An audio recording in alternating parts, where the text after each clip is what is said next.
And here, we only have to look at basic Darwin or try to understand the peacock's plumage. This is really very familiar material, which in a more perfect world would be probably taught in around grade 2 or 3. It's really very basic stuff. Yeah. But from that derives our love of complexity, because we see beauty in complexity. Craftwork is, well, not always, but very often, is a matter of adding complexities that are not totally necessary. Mm-hmm. And so much, I mean, the example that I take from Miller is the huge vocabulary that we have in some languages, particularly mm-hmm. English. But there are so many different ways we say things. Yeah. And we are so proud at the way that we can say them, particularly when we say them in a novel or striking way. What one way do? Well, functionally, to a considerable extent, and yet we have 10,000. And no one could explain that except in terms of sexual selection. We also asked Jerry to speculate on human reactions to the discovery of extraterrestrial life. I don't believe you. Yeah, just absolute disbelief.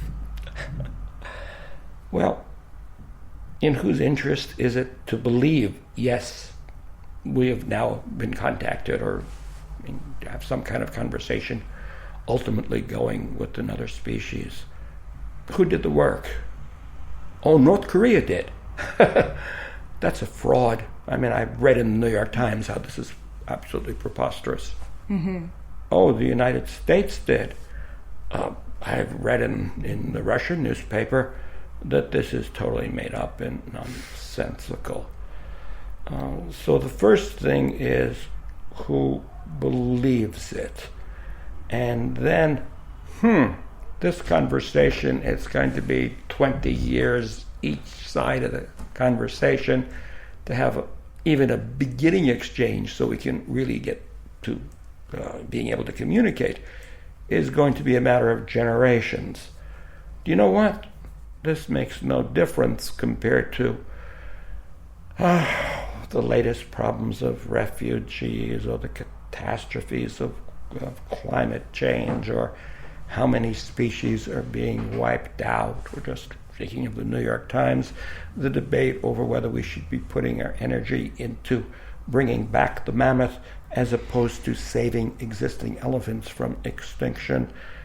All of these things will take priority over, yes, there may well be another species out there that we're busy communicating with, and someday we'll actually be able to say something solid and concrete, except for the fact that they're there. Oh, but we have to give equal time to the minority number of scientists who say that no, they're not there at all. This is completely misunderstanding the signals received.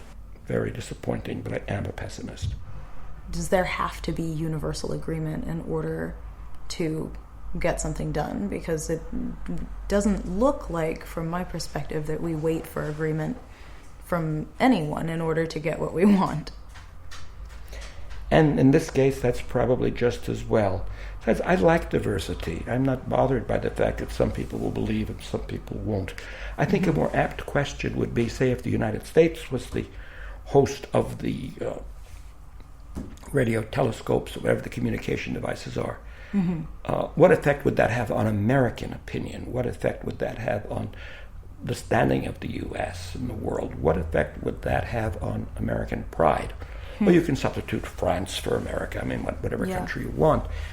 I think those are very interesting questions, and I think the reactions would be very positive. I would hope the reactions would be very positive. I'm sure no matter what country, some people would say, we have so many social problems and you're busy throwing money away at, etc. But I think elites, I think young people would be enthused. What difference would it make to grow up knowing, because this is what you're taught now, knowing that there are other species out there and that we're communicating with them? Wouldn't that be wonderful? Wouldn't that be completely change your view? Wouldn't that change the way that you saw foreigners? No, they're not foreigners. we're all humans, because now the contrast is with members of other species. So I think you would get pockets of people who, within a generation, really had their, I can't say worldview anymore, I have to say universe view, reset by this finding. But in terms of what's happening in the world, I'm afraid we still have pockets of... Medieval isn't quite the world, but pockets where people have not been exposed to the idea that criticism is good and that governments are supposed to be imperfect and that even people with whom we don't agree should have a voice. The question is, how should we plan a trip to another planet, to an exoplanet? And yes, you've heard from Doug about the Project Starshot, and that's one way of doing it. Here's a different way of doing it. An ark. And I think the route to an ark-type vessel comes from industrial mining, industrial work. But as a social scientist, for me the really fascinating question, both for METI and SETI, and for any such arc-type maybe colonizing vessel, but at any rate generation vessel, the kids are going to destroy it when they grow up. One of the things we have learned is that, hey, culture constantly gets changed every generation, because in every generation, young people have to find a place for themselves, a respected place, and they do this competitively. And if they feel they're not succeeding, they may try to bring the whole place down. They may promulgate revolutionary ideologies, which says that everything the adults have been saying is nonsense and you shouldn't attack the adults. I've got an article I've written once about the destruction in Nigeria of gerontocracy and how a society that had been stable for generations collapsed very quickly when the young people discovered that their elders weren't very well respected outside of their own communities. A massive effect. So the real problem is before we get any interstellar arc-type vessels, how do we create a society that can withstand constant change and yet have enough continuity that people are still trained in all of the technical fields necessary to keep the equipment going, to make sure food is grown and there's oxygen, etc. And also to be able to adjust to, well, now we've arrived, how do we deal with terraforming? How do we deal with moving back to a planet when we haven't been on one? This, for me, is a research project. I have some ideas about how you would do it, but probably the most useful thing would be, let's take a look at societies that have been successful in maintaining continuity and, at least in some areas, reducing change. Yeah. So taking just as much care in producing a socially efficient system and cultural system on board in this little society as you would in researching how to most efficiently propel the ship itself. Yes, very well put again, and I think that is crucial.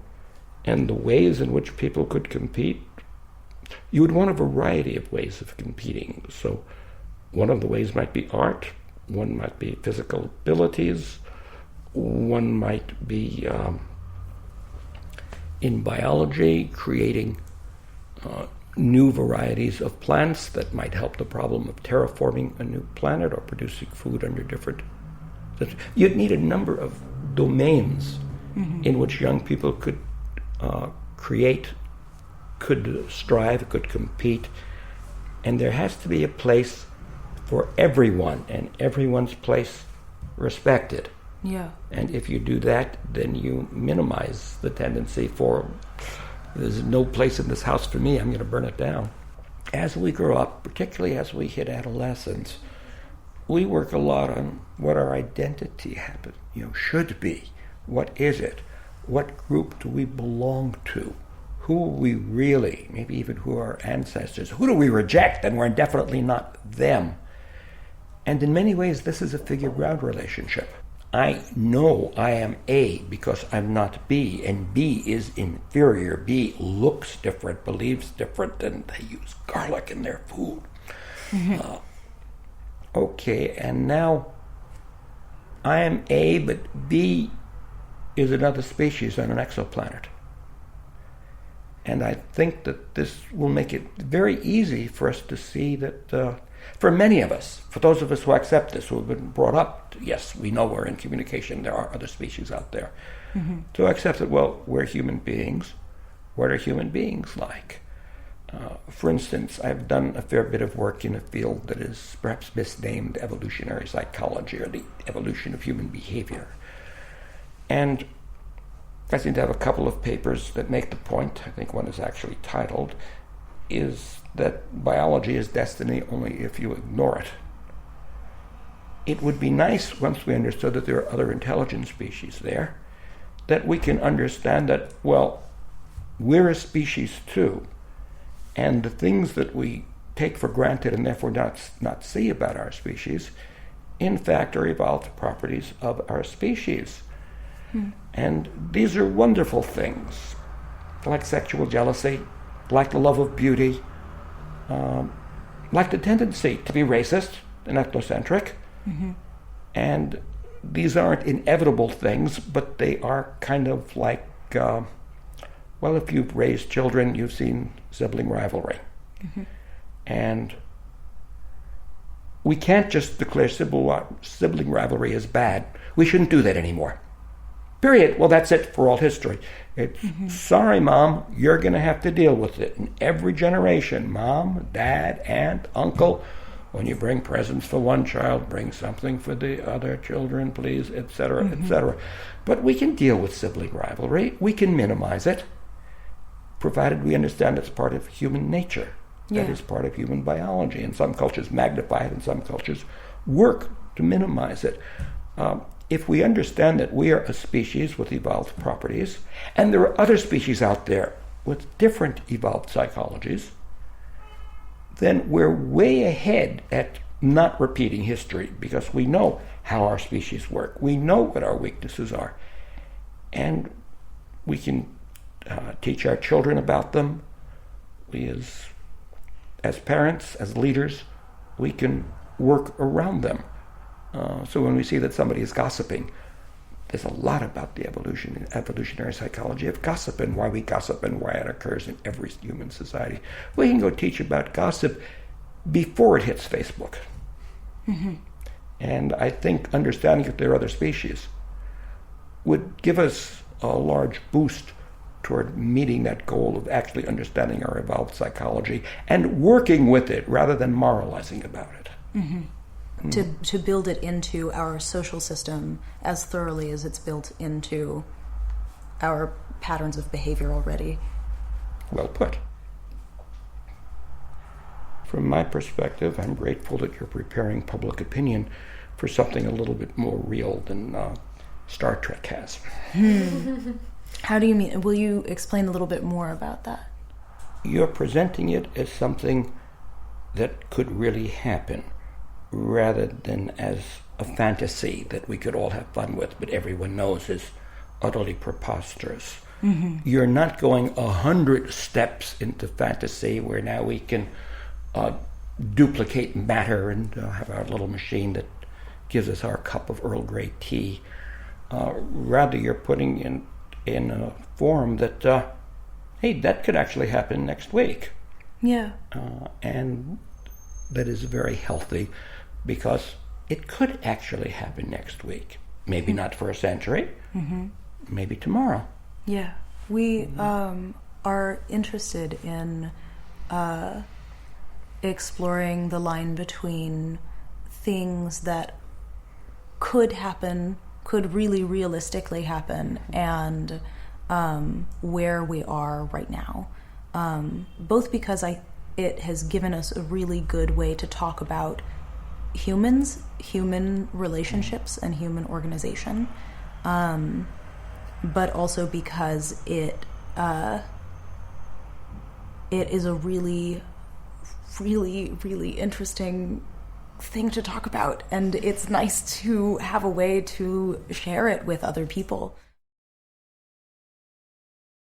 Special thanks to today's guests, Florence,